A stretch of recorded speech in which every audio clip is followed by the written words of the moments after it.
भारत में शादियां चल नहीं पा रही। इनफैक्ट आधे से ज्यादा इंडियंस मैन शादी करना ही नहीं चाहते। 20 से 40 साल की उम्र के 42% युवाओं ने ये कहा कि वो ना तो शादी करना चाहते हैं और ना ही बच्चों की जिम्मेदारी उठाना चाहते हैं। इंडियंस मैन का मैनेजमेंट ट्रस्ट ऑल टाइम लो पर है। पहले तो लड़कियां शादी करने से डरती थी क्योंकि डोमेस्टिक वायलेंस, दाऊरी जैसे कई सारे केसेस होते थे। लेकिन आजकल लड़के शादी नहीं करना चाहते क्योंकि उनको झूठे केस में फंसाकर एलिमनी और मेंटेनेंस मांगा जाता है। Please don't tell the court that this is all a person requires.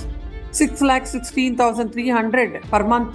Does anybody spend this much? A single lady for herself? कई लड़कियों ने तो इसको अपना बिजनेस बना लिया है। खुद 1 लाख रुपए महीना सैलरी लेती है और 40 लाख रुपए एलिमनी मांग रही है और उसके बाद दूसरे हस्बैंड से भी एलिमनी मांग रही है, जो कि एक रियल केस है। ये केस देखो, एक वाइफ ने तो अपने यूएस बेस्ड हस्बैंड के ऊपर 500 करोड़ का एलिमनी का केस डाला है और इस केस में पूरे परिवार का नाम डाल दिया, यहाँ तक कि 85 साल के पिता का नाम भी डाल दिया। और फिर बाद में सुप्रीम कोर्ट ने इस केस को 12 करोड़ में सेटल किया। इतनी सारी मोरल स्टोरी सुनने के बाद हर किसी लड़के को यही लगता है वो सिंगल रहे, वो ज्यादा बेहतर है। और अगर शादी हो भी जाए तो हमारे ही घर में इतने सारे विलन्स होते हैं कि वो इस शादी को चलना ही नहीं देते। एक तो लड़के की माँ, दूसरी लड़के की बीवी, तीसरे लड़के की बीवी की माँ, ठीक है।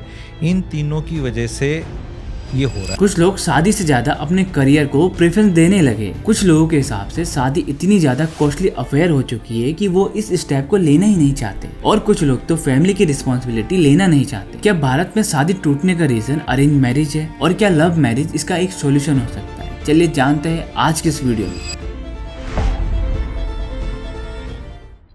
भारत में शादी फेल कैसे हो रही है, ये जानने से पहले हम ये जान लेते हैं कि भारत में टिपिकल मैरिज होती कैसे। हमारे देश में आज भी मेजरली अरेंज मैरिज ही होती है। 2018 के एक सर्वे में पता चला है कि भारत के अंदर 90% अरेंज मैरिज होती है। इसके अलावा हमारे यहाँ पे अलग अलग कस्टम और अलग अलग कल्चर भी है। जनरली अगर देखें तो 25 की एज हमारे भारत में ऐसी मानी जाती है कि आप शादी के लिए तैयार हो चुके हो और आपके घर वाले आपके लिए रिश्ता देखना शुरू कर देते हैं, क्योंकि रिश्ता ढूंढने में और करने में टाइम लगता है। आपने यूजुअली देखा होगा कि हमारे घरों में रिलेटिव ही रिश्ता लेके आते हैं, जिनको हम बिचौलिया या फिर मिडिल मैन कहते हैं। ये मामा, जीजा, फूफा कोई भी हो सकता है, जो कि दोनों फैमिली को इंट्रोड्यूस करवाते हैं और उसके बाद उनका बायोडाटा एक्सचेंज होता है और लड़के वाले लड़की देखने के लिए पहुंच जाते हैं। इसके बाद बहुत सारा बैकग्राउंड वेरिफिकेशन होता है। यूजुअली लड़की वाले देखते हैं कि लड़के के पास कितनी धन दौलत है और उसकी सोसाइटी में कितनी इज्जत है, और लड़के वाले लड़की वालों के यहाँ देखते हैं कि वो कितना बड़ा प्रोग्राम कर सकते हैं, मतलब कितना ज्यादा दहेज दे सकते हैं। लेन देन की बात तो पहले ही मीटिंग में हो जाती है। लेकिन लड़के वाले ये नहीं बोलते कि हमको सोना चाहिए, गाड़ी चाहिए। उन्हें बस ये कहना होता है कि हमें सिर्फ लड़की चाहिए, हमारे पास किसी चीज की कमी नहीं है। लड़की वाले लड़की की इमेज ऐसे बनाते हैं कि जैसे उसे सुशील कन्या पूरी दुनिया में नहीं होगी। फैमिली थोड़ी ओपन माइंडेड होगी तो लड़का लड़की को मंदिर या फिर किसी रेस्टोरेंट में अकेले बात करने का मौका देते,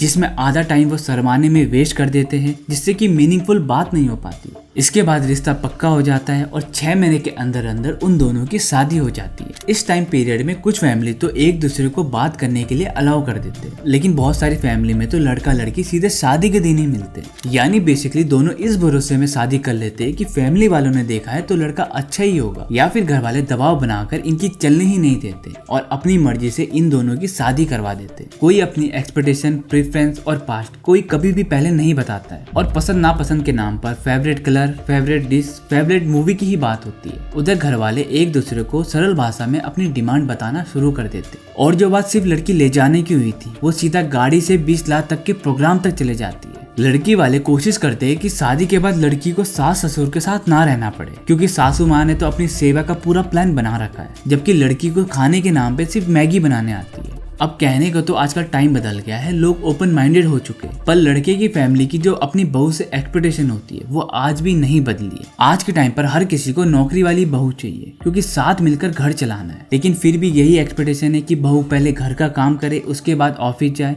और ऑफिस से घर आए, फिर घर का काम करे। इसके बाद लड़के के भी सारे काम वही करेगी, क्योंकि लड़के को तो कुछ सिखाया ही नहीं है और इसी को मामाज बॉय कहा जाता है। घर के सारे कामों का बर्डन उस अकेली लड़की पर डाल दिया जाता है। लेकिन आज के टाइम पर लड़कियों की जो अपब्रिंग होती है वो लड़कों से डिफरेंट नहीं है, यानी लड़कों को तो घर के काम सिखाए नहीं जाते हैं और वही चीज लड़कियों के साथ भी हो रही है, उनको भी कुछ नहीं सिखाया जा रहा है। इससे पहले आप मुझे गाली दो तो मेरा जो पॉइंट ऑफ व्यू है कि कुकिंग जैसी लाइफ स्किल हर किसी को आनी चाहिए। आइडियली होना ये चाहिए कि लड़की के साथ साथ लड़कों को भी ये चीज सिखानी चाहिए, लेकिन आजकल हो बिल्कुल उल्टा रहा है। लड़कों के साथ साथ लड़कियों को भी कुछ नहीं सिखाया जा रहा है। अब दोनों ही लोग एक दूसरे के ऊपर डिपेंडेंट हो चुके हैं और मजे की बात तो ये है कि दोनों को ही कुछ नहीं आता है। फिर जब यही लड़की शादी के बाद ससुराल आती है तो प्रॉब्लम स्टार्ट हो जाती है, क्योंकि मदर इन लॉ सोच रही होती है कि ये मेरे बेटे का सारा काम करेगी, साथ ही हमारी भी सेवा करेगी, लेकिन ये तो अपना काम भी नहीं कर पा रही है और साथ ही मेड रखने की बात कर रही है। तो सबसे पहले सास ससुर का जो माथा है वो यही थनक जाता है। फिर मेंटली अंदर ही अंदर ऐसा भी चल रहा होता है कि दहेज में तो कुछ लेके आई नहीं, इसको कंपनसेट करने के लिए फिर लड़की को इनडायरेक्टली ताने सुनने पड़ते हैं। हमारे यहाँ पर ज्यादातर लोग शादी के बाद पेरेंट्स के साथ ही रहते हैं, चाहे घर कितना भी छोटा, और इसी की वजह से उन दोनों कपल के बीच प्राइवेसी खत्म हो जाती है। कंसल्टेशन चल रही है, दर्द निकल रहा है लेडी का, कहती गुरुजी टीवी ऑन करके करना पड़ता है रात को। तो मैंने कहा कोई बात नहीं, कर लेते हो जाता है। कहते कलेश सुबह होता है, टीवी ऑन क्यों किया था इतने 10:30-11 बजे। आजकल लड़के और लड़कियों की लाइफ ऐसी हो चुकी है कि उनको पता है कि उनको क्या खाना है, उनको क्या पहनना है, और हनीमून पीरियड तो वो होता है कि जब दोनों एक दूसरे को एक्सप्लोर करने का उनको मौका मिलता है। लेकिन हमारे यहाँ पर मोस्टली फैमिली में नई बहू क्या पहनेगी, क्या खाएगी, कैसे रहेगी, वो सास ससुर डिसाइड करते हैं। सास ससुर ये तो चाहते हैं कि बहू पूरे घर को संभाल ले, लेकिन डिसीजन मेकिंग उसके पास एक भी नहीं होती और फाइनल डिसीजन भी उनका ही चलता है। और आजकल सबको थोड़ा स्पेस चाहिए होता है, जो कि मिडिल क्लास परिवार में चलता नहीं है। लड़की वालों की एक्सपेक्टेशन होती है कि उनकी बेटी को वैसे ही ट्रीट किया जाए जैसे कि उसको घर पे किया जाता था, और अगर लड़की नौकरी कर रही होती है तो उनकी जो एक्सपेक्टेशन होती है वो अलग ही लेवल की होती है। सबसे पहले तो उनको लड़का ऐसे चाहिए जो कि उनकी बेटी से 3 से 4 गुना कमाता हो। इसके बाद लड़की में एक अलग ही तरह का एटीट्यूड आ जाता है और वो कहती है कि मैं किसी पर इंडिपेंडेंट नहीं हूँ। इसके अलावा वर्किंग वुमेन की जो लाइफ स्टाइल होती है वो अलग ही होती है। वो जल्दी घर से निकलती है, लेट आती है, बाहर खाती है, और यही चीज सास ससुर को अच्छी नहीं लगती है, जिसकी वजह से घर में चिक चिक होती है। लड़की ने अपनी मदर को सेल्फ लेजी घर के कामों पर घिरा हुआ देखा है, और इसमें से बहुत तो पढ़ी लिखी हुई थी, लेकिन शादी के बाद उनको अपनी सारी पढ़ाई लिखाई को छोड़ना पड़ा। इसके बाद मैरिज में भी टेंशन थी, घर में लड़ाइयाँ होती थी,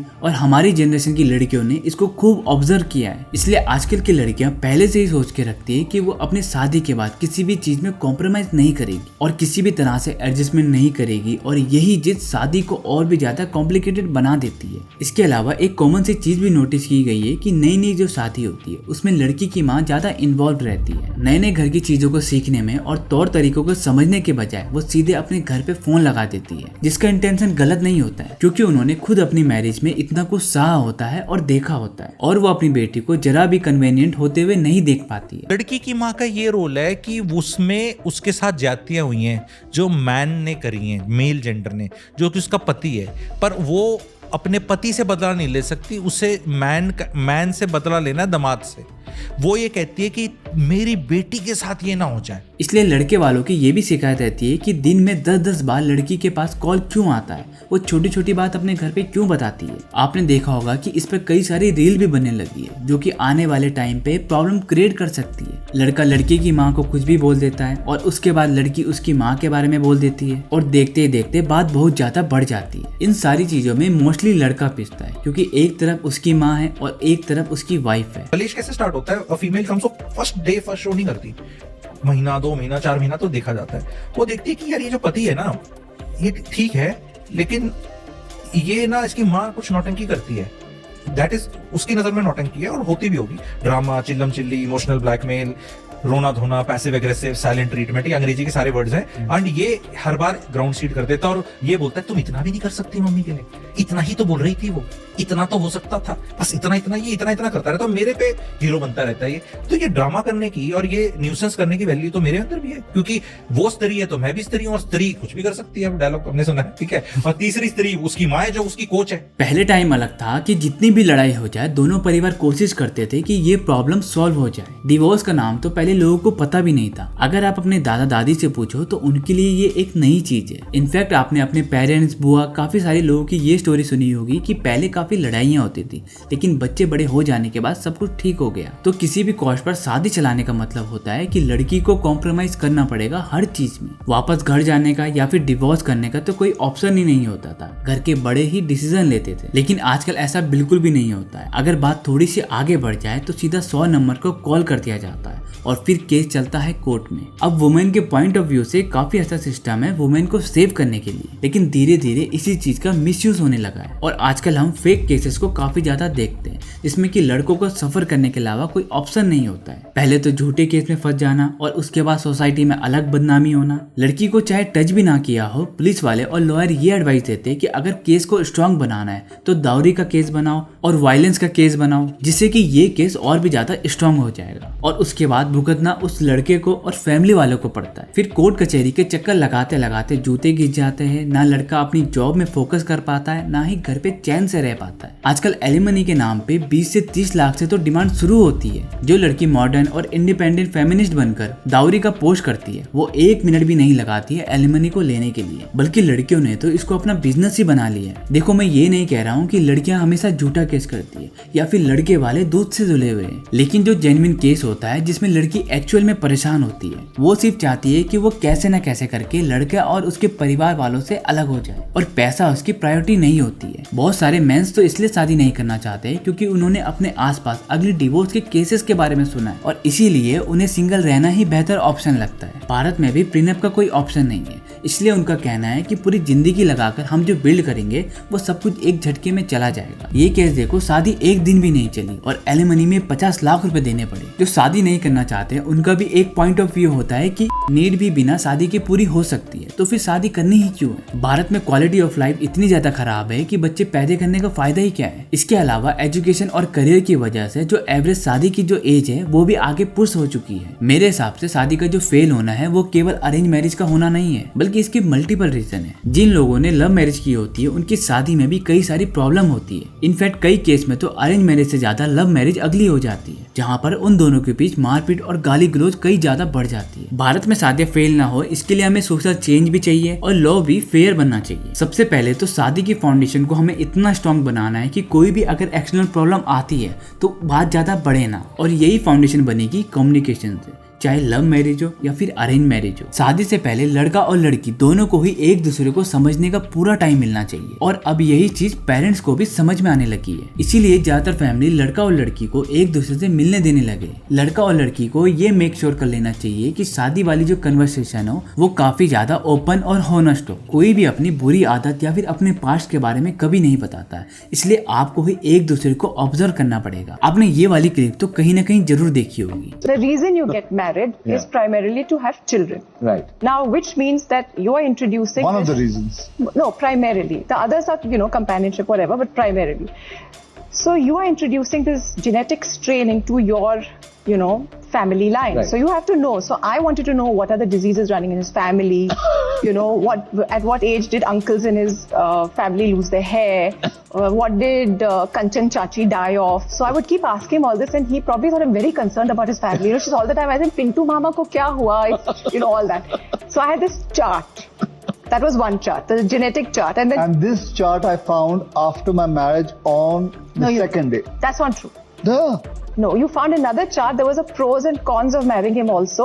So I had all the advantages on one side and all the disadvantages. ये बहुत ही अच्छा तरीका है फिगर आउट करने का कि आप एक दूसरे के लिए कितने ज्यादा कंफर्टेबल हो। हर एक पैरामीटर पर एक दूसरे को एनालाइज करो, एक दूसरे की क्या प्रेफरेंस है, वो आपस में कितनी मैच करती है, दोनों को कैसी लाइफ चाहिए, बच्चे चाहिए या फिर नहीं चाहिए, और अगर चाहिए भी तो कब चाहिए। क्योंकि फैमिली वाले तो शादी के कुछ ही महीनों बाद प्रेशराइज करना शुरू कर देते हैं। लड़की के लिए करियर कितना ज्यादा इंपॉर्टेंट है और क्या लड़की के लिए लड़का रिलोकेट कर सकता है, और साथ ही दोनों की जो फाइनेंशियल कंडीशन है वो क्या है, लोन क्या है, लायबिलिटी क्या है, ये दोनों के लिए काफी ज्यादा टफ कन्वर्सेशन है, लेकिन ये बहुत ही ज्यादा इंपॉर्टेंट भी है और यही कन्वर्सेशन शादी से पहले जरूर करनी चाहिए। कई बार तो लड़की शादी के बाद अपने पेरेंट्स को, अपने छोटे भाई बहनों को फाइनेंशियली सपोर्ट करती है, तो इस चीज के लिए क्या लड़का कंफर्टेबल है, ये दोनों आपस में डिस्कस जरूर कर लेना चाहिए। और शादी के बाद रहना कहाँ है, पेरेंट्स के साथ रहना है या फिर अलग रहना है, और यही चीज शादी से पहले डिस्कस हो जाए तो आने वाले टाइम पर जो डिवोर्स के केस केसेस है वो सभी कम हो जाएंगे और लड़कों के अंदर जो झूठे केस, एलिमनी और मेंटेनेंस का जो डर बैठा हुआ है वो भी धीरे धीरे खत्म हो जाएगा। तो मैं उम्मीद करता हूँ कि आपको ये वीडियो पसंद जरूर आई होगी। अगर आपके आसपास भी ऐसा कोई केस है तो हमें कमेंट पे जरूर बताएं। मिलते हैं नेक्स्ट वीडियो में, तब तक के लिए जय हिंद, जय भारत।